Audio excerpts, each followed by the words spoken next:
in this video I want to show you how to make a copy on the HP MegaTank 5000. So first we need to put a document on the scanner lid. So take your page and you need to put it facing down with the top part of your document. You see, this is the top part towards the left side. Then we need to align the corner of your document with this corner that has, I don't know, this sign over here. So both need to be touching. And this is how you know that your paper is aligned.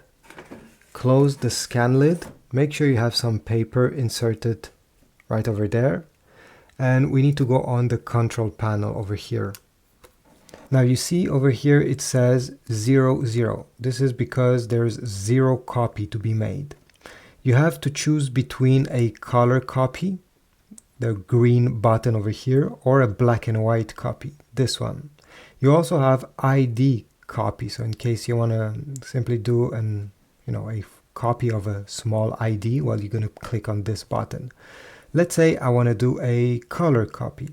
So how do you input the number of copies you want? Well, it's easy. You need to click on the copy button the number of times you want. So if you want 5 times, well, 1, 2, 3, 4, 5.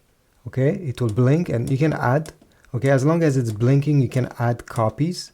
And once the desired number has been reached, well, just let the button go and the copy will begin. It will make 17 copies. Well, over here I only had 1 paper, so it will just make 1.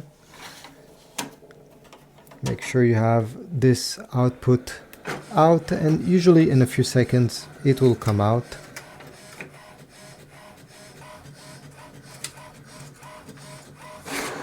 Here we go. At any moment you can cancel by pressing the X button.